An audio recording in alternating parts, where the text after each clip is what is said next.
Ever wonder how fast a hero can become a villain? Fake Hoa thought he was untouchable until he pointed his gun at me. The night was heavy with the kind of silence that screams trouble. Hoa, or as the precinct called him, Fake Hoa, strutted through the precinct like he owned it.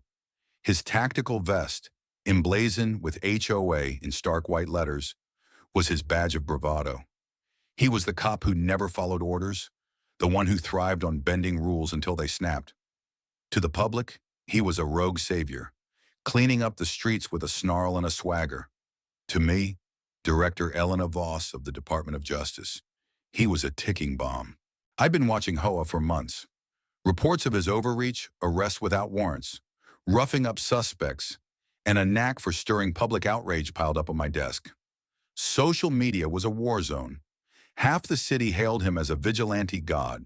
The other half screamed for his badge.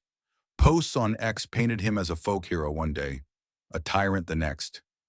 The divide was tearing the city apart, and I knew why. Hoa wasn't just a cop. He was a symbol of a system fraying at the edges, where trust in justice was a coin toss. It started small, a viral video of Hoa slamming a teenager against a squad car for jaywalking. The kid's cries echoed online, sparking protests. Justice for Jaywalker trended for weeks. Then came the lawsuits, families claiming Hoa targeted them based on nothing but his gut. Yet, every time I tried to reel him in, he slipped through. Evidence vanished, witnesses clammed up, and his fan base grew louder. He was untouchable, or so he thought.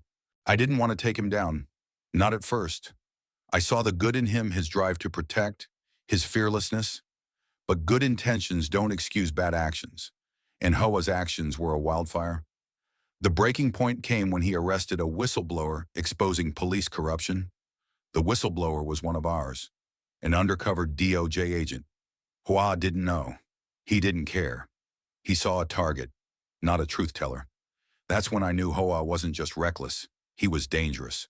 The alley was our battlefield. It was past midnight, the city's pulse throbbing in the distance.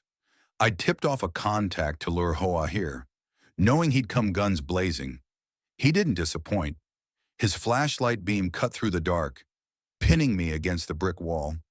"You're under arrest," he barked, his voice dripping with smug triumph. I stepped into the light, my DOJ badge gleaming. His smirk froze. "You sure about that?" "Officer," I said, my tone ice cold. His eyes darted from my badge to my face, recognition dawning like a slow poison. "Director Voss," he stammered.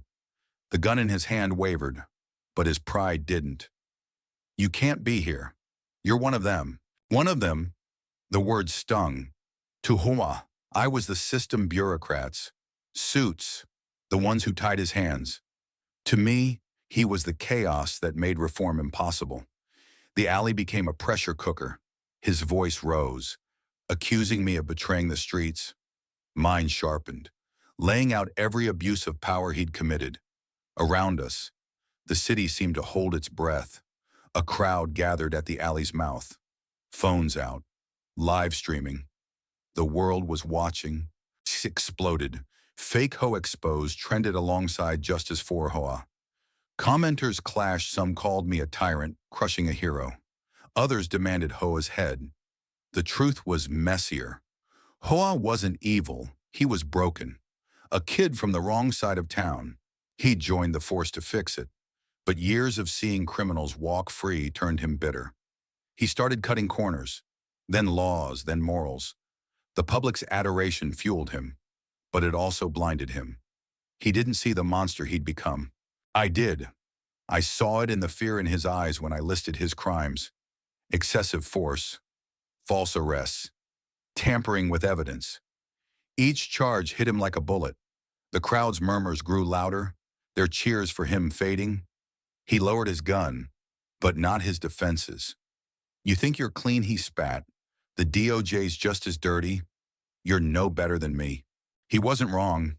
The system was flawed, riddled with politics, loopholes and egos. But I believed in fixing it from within, not burning it down. Hoa's way left scars on everyone: the kid he'd cuffed, the whistleblower he'd silenced, The city he'd divided. I stepped closer, my voice low but firm. This isn't about me. HOA. It's about the people you swore to protect. The standoff stretched on. His hand twitched toward his holster, and my heart stopped. One wrong move, and this would end in blood. But then, something shifted. Maybe it was the crowd's silence, or the weight of my words. His shoulders sagged. The gun hit the pavement. "I'm done," he whispered. He wasn't. The next day, HOA was suspended, his badge stripped pending trial. The city erupted. Protests flared, some for him, most against. The media spun it into a circus. But the truth cut deeper. HOA's fall wasn't just his. It was a mirror to a society wrestling with justice, trust, and power. Ex-posts called it karma, but I saw it as a chance to rebuild, to listen, to change. HOA's trial was a lightning rod. Witnesses came forward, victims of his zeal, cops who'd covered for him, even his own sister, who wept as she described his spiral. The jury convicted him on lesser charges, but the real sentence was public. His name, once a rallying cry, became a warning. Fake HOA was gone, but the questions he raised lingered. How do we balance order and freedom? When does a protector become a predator? I visited him in lockup, against my better judgment. He looked smaller without his vest, his bravado replaced by something raw. "Why'd you do it?" he asked. "You could have let me slide." I shook my head. "Because someone had to stop you. HOA, for your sake, too." He didn't reply, but his eyes said enough. Regret, maybe, or defiance. I'd never know. As I left, I heard him mutter, "You'll see, it's not over." He was right. The system was still broken, the public still divided, but his fall cracked open a door to change. Months later, reforms rolled out, body cams became mandatory, oversight boards gained teeth. The DOJ launched a task force to root out rogue cops. It wasn't perfect, but it was progress. The city started healing, though scars remained. X still buzzed with debates, but the tone shifted. People wanted solutions, not heroes or villains. HOA's story wasn't just a scandal, it was a reckoning. His rage, his fall, his karma, they forced us to face the flaws we'd ignored. Justice isn't a badge or a gun, it's a promise. One we keep breaking, but one worth fighting for. What side are you on, order or freedom? Join the conversation and help shape a better system.